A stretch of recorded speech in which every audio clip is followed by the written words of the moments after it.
नमस्कार, आपके साथ मैं हूं सुखवीर। आप देख रहे हैं आपका अपना चैनल भिवानी हालचाल। सबसे पहले की नजर आज की न्यूज हेडलाइंस पर।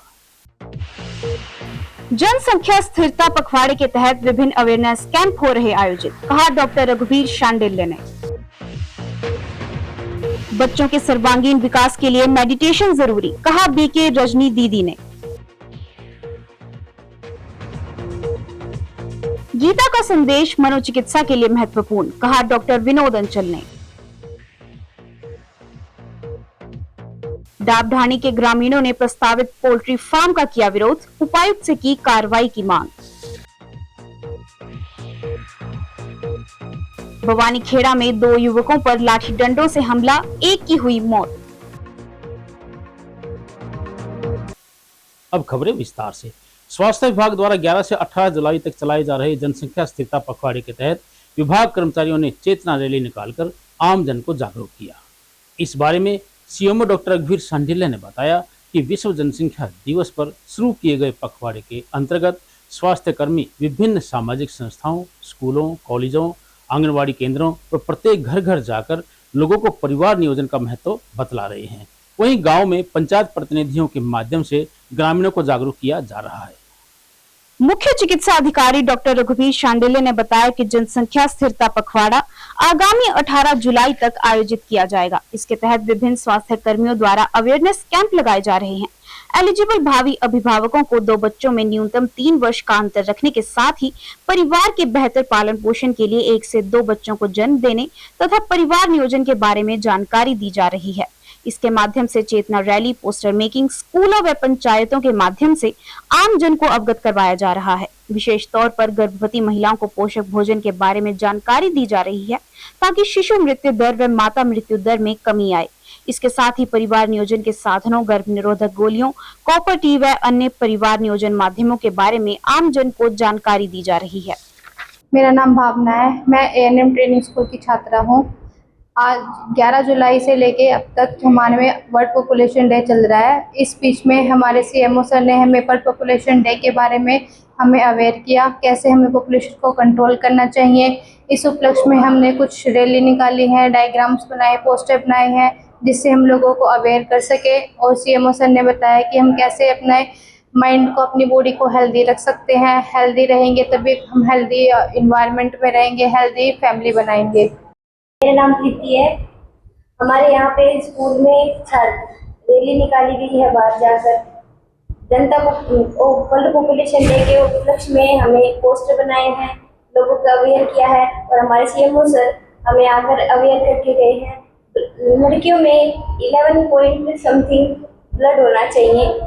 विश्व जनसंख्या दिवस 11 जुलाई को मनाया जाता है, जिसका उद्देश्य ये होता है कि हम अपने परिवार का सही तरीके से लालन पालन करें, अपने परिवार के बच्चों को स्वस्थ बनाएं और जो परिवार है वो सुख और समृद्ध हो। उसी कड़ी में सारे विश्व में विश्व जनसंख्या दिवस मनाया जाता है, जिसकी निरंतरता में जिला भिवानी में 11 जुलाई से 18 जुलाई तक विश्व जनसंख्या जागरूकता सप्ताह मनाया जा रहा है। 11 जुलाई को हम हर साल की तरह हम पॉपुलेशन डे मनाते हैं ताकि लोगों में अवेयरनेस हो। सरकार में कौन कौन से परमानेंट बंदीकरण के उपाय किए जाते हैं, कौन कौन से टेम्परेरी मेथड हैं, ताकि लोग जो गर्भवती महिलाएं अपने अच्छे सही फैसिलिटी में जाकर डिलीवरी करवाएं और बर्थ के बीच में 3 साल का कम से कम गैप हो।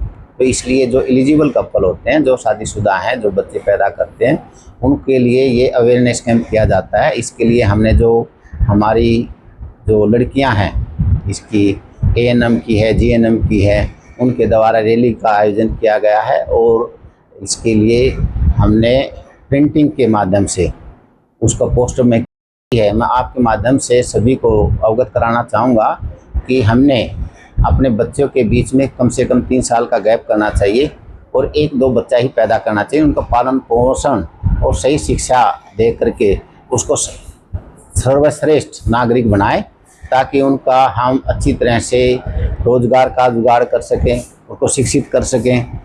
रुद्रा कॉलोनी के ब्रह्मा कुमारी दिव्य भवन में एक शाम शिव के नाम संगीत संध्या कार्यक्रम का आयोजन किया गया। कार्यक्रम में चंडीगढ़ से प्रसिद्ध भजन गायक जय गोपाल लूथरा और छोटी काशी के भजन गायक राम अवतार ने मनमोहक भजनों से श्रद्धालुओं को भक्ति रस में सरोबार कर दिया। इस अवसर पर बीके रजनी बहन ने कहा कि बच्चों के सर्वांगीण विकास के लिए केवल अनुशासन ही पर्याप्त नहीं है, बल्कि प्रेम, धैर्य और अच्छे संस्कारों की भी आवश्यकता होती है। उन्होंने कहा कि सही और गलत का वास्तविक ज्ञान अनुभव, अभ्यास और आत्मचिंतन से प्राप्त होता है।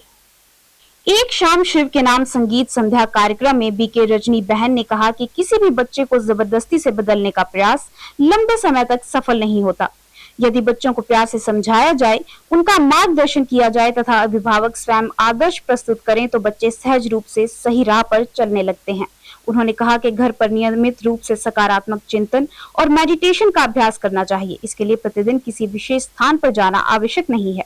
यदि समय की कमी हो तो सप्ताह में एक बार अथवा 10 दिनों में एक बार केंद्र पर आ सकते हैं, लेकिन घर में नियमित ध्यान और आध्यात्मिक अभ्यास अवश्य करना चाहिए। उन्होंने कहा कि बच्चों को सही राह पर ले जाने का मूल मंत्र प्रेम, धैर्य, सकारात्मक वातावरण और नियमित अभ्यास है। यदि अभिभावक स्वयं इन मूल्यों का पालन करते हुए बच्चों का स्नेहपूर्वक मार्गदर्शन करें तो वे निश्चित रूप से संस्कारी, जिम्मेदार और आदर्श नागरिक बनेंगे। ये इसका नाम था आज की शाम शिव के नाम। इस संगीत संध्या के माध्यम से हम विशेष मैसेज देना चाहते थे कि परमात्मा की याद का सुख ही सबसे बड़ा सुख है। इस संगीत संध्या के विशेष जो सिंगर आए थे, जयगोपाल लुथरा चंडीगढ़ से, उन्होंने इस विद्यालय, ब्रह्मा कुमारी इस विद्यालय के बहुत सारे गीत गाए हुए हैं और अच्छे अच्छे सिंगर्स, लेडीज सिंगर्स के साथ जो गॉडलीवुड की हैं, उनके साथ भी उनका विद्यालय से जुड़े गीत का संबंध रहा है। और इस गीत के माध्यम से परमात्मा की स्मृति में पूरा हॉल डूब गया। 4:30 बजे से लेके 8 बजे तक कंटिन्यू ये प्रोग्राम रहा, जिसमें एक भी व्यक्ति उठने को तैयार नहीं था। भक्ति में कहते थे मीरा वाली लगन लगा दे प्रभु, लेकिन वो मीरा वाली लगन का ऐसा अनुभव किया, सब लोग खुशी में झूम रहे थे, नाच रहे थे। बस एक परमात्मा और एक मैं, इस संबंध में उन्होंने बहुत सुखद सुंदर अनुभव किया। इतना ही नहीं, आम साधारण जनता तो इसमें मगन थी ही, लेकिन इसके साथ साथ विशेष अतिथि भी बुलाए हुए थे, तो वो भी खास हमने देखा पूरा टाइम इसमें मगन ही रही। तो पूरा प्रभुमय वातावरण बना हुआ था, जिसके लिए कोई शब्द नहीं। तो कहने को तो ये कह सकते हैं कि एक संगीत संध्या थी, लेकिन वास्तविकता में संगीत का अध्यात्म में बहुत महत्वपूर्ण स्थान है। क्योंकि आज जब हम देखते हैं चारों तरफ एक कंपटीशन का माहौल है, भागदौड़ भरी जिंदगी है, तनावपूर्ण वातावरण है, तो उस समय लोगों को चाहिए सुकून, शांति, प्रेम। तो वो सब का जरिया संगीत माना जाता है। लेकिन संगीत के साथ अगर अध्यात्म जुड़ जाए और उसके साथ अगर साथ में मेडिटेशन जुड़ जाए तो जीवन की दिशा ही बदल जाती है। तो इसलिए एक ये विधि थी जिसके द्वारा लोगों तक ये संदेश देने की कोशिश की गई कि संगीत तो सब सुनते हैं, संगीत से सब प्यार करते हैं, लेकिन कैसा संगीत सुनना चाहिए, कैसे संगीत हमारे जीवन की दिशा को बदल सकता है, कैसे संगीत रोते हुए को हंसा सकता है और तनाव वाली बुद्धि को शांतिपूर्ण बना सकता है। ये एक जो है सैंपल कहेंगे लोगों के बीच में दिया गया। और इसके अंदर सामने हमारे दिखाई भी दिया कि भिवानी से जैसे सीएमओ रघुवीर शांडिल्य जी और साथ में हरियाणा के commissioner, SC commissioner Vijender Gurjar ji, Sunil Saraf, Marwal ji और नंद किशोर, अनेक गणमान्य व्यक्ति भी, विनोद चावला, शालू अरोड़ा, अनेक गणमान्य व्यक्ति इसके अंदर झूम उठे, नाच उठे और सबने एक बात कही कि हम ऐसा चाहते हैं कि हमें जो मेडिटेशन मुश्किल लगता है वो मेडिटेशन इतना ही सरल हो जाए ताकि हम अपने विचारों को एक दिशा दे सके और हमारे जीवन से तनाव परेशानी दूर हो सके। गीता के तार्किक महत्व को वैश्विक स्तर पर पहुंचाने वाले गीता मनीषी स्वामी ज्ञानानंद जी महाराज 14 से 16 जुलाई तक विभिन्न क्षेत्रों से जुड़े लोगों को गीता पाठ, उसके व्यवहारिक व शैक्षणिक महत्व के बारे में कार्यक्रमों का आयोजन करके जानकारी देंगे। इस बारे में डॉक्टर विनोद अंचल ने बताया कि विश्व के सबसे बड़े मनोवैज्ञानिक भगवान श्री कृष्ण ने युद्ध की विपरीत परिस्थितियों में अर्जुन का मनोबल बढ़ाकर महाभारत के युद्ध को विजय की तरफ अग्रसर किया था। उन्होंने बताया कि ज्ञानानंद जी महाराज विदेशों में भी जाकर गीता के महत्व और धार्मिक पहलुओं के बारे में बता रहे हैं।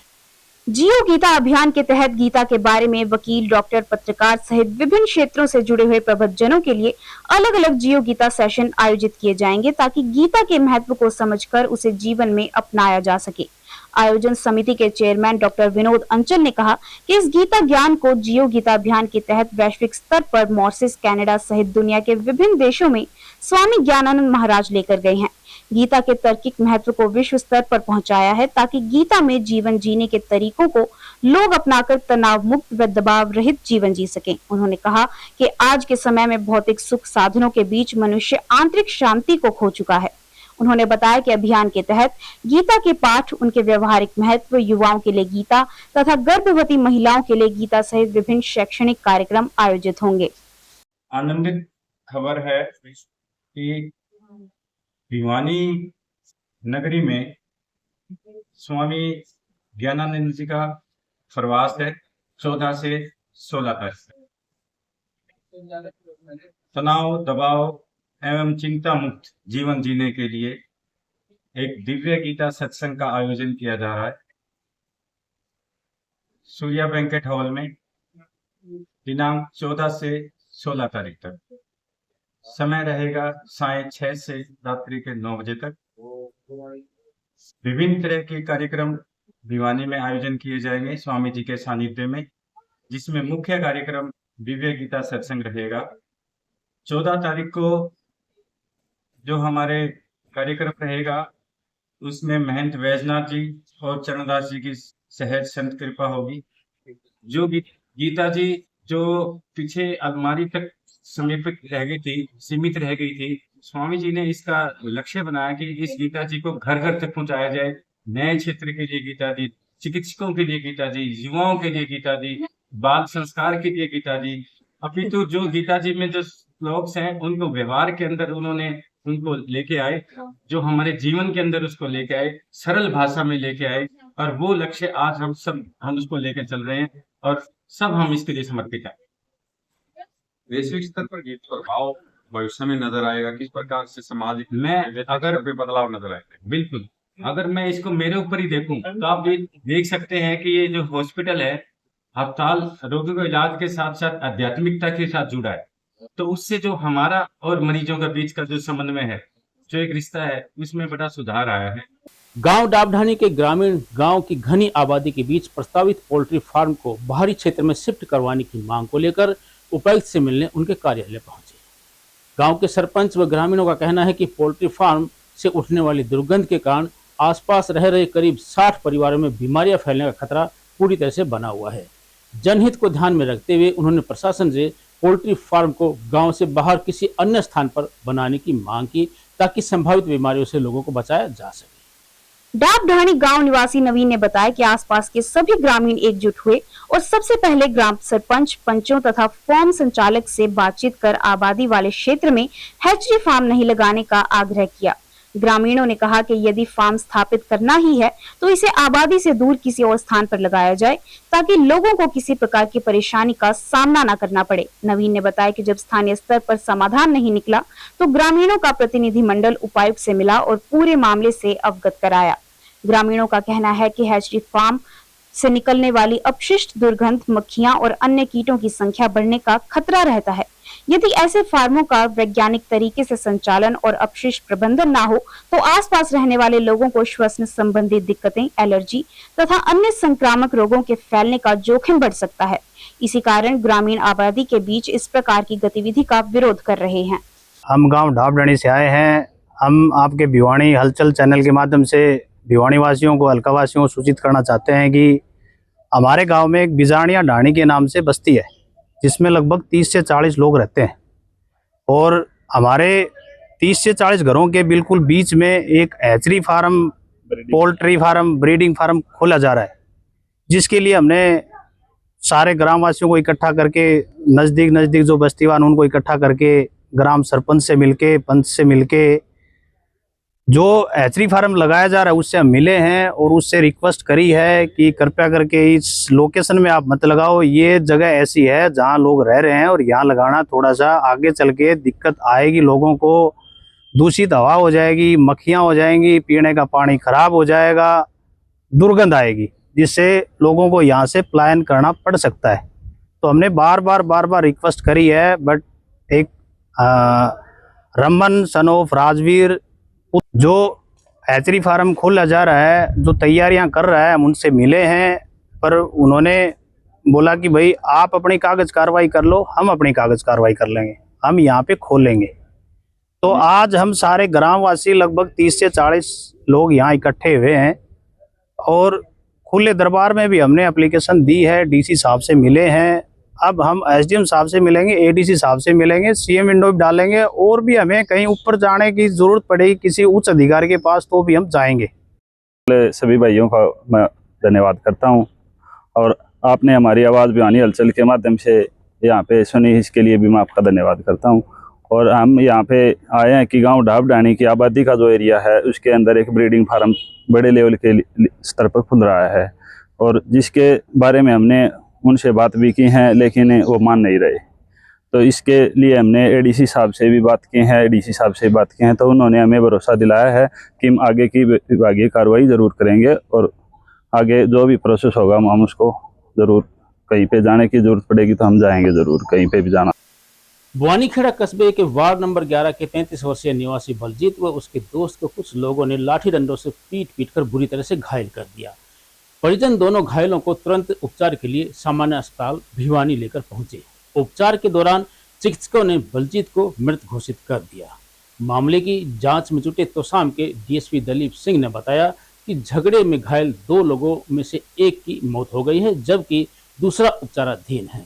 आरोपियों के खिलाफ केस दर्ज करके जांच की जा रही है।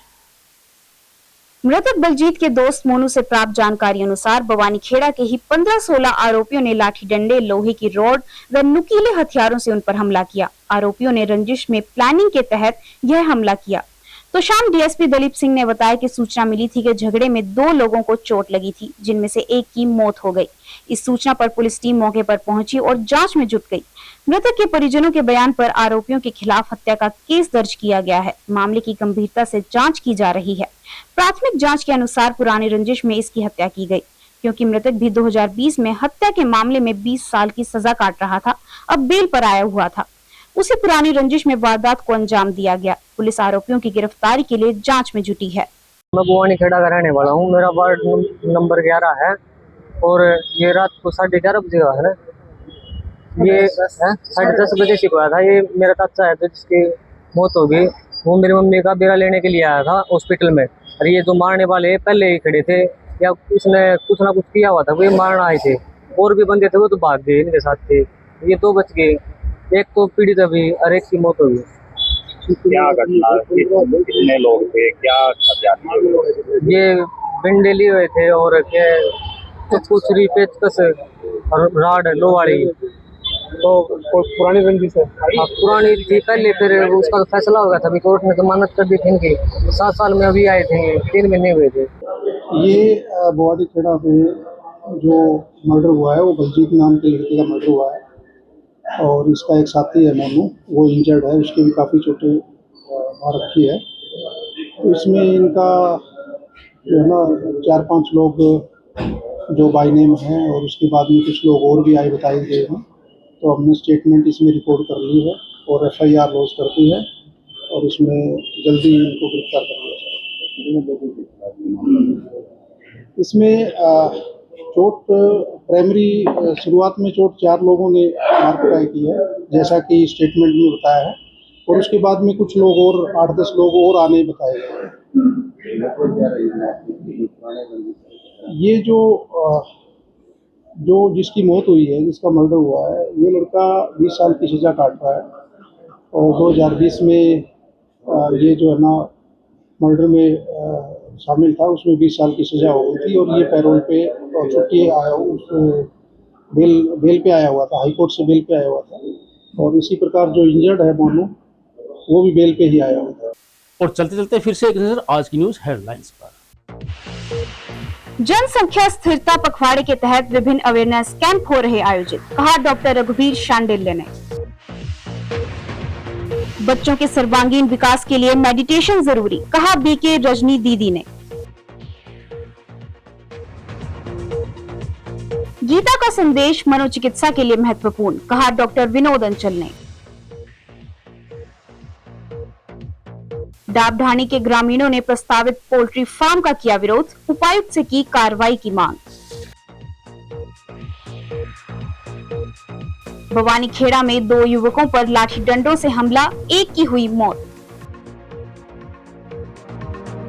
अब मुझे दीजिए इजाजत, देखते रहिए आपका अपना चैनल भिवानी हलचल।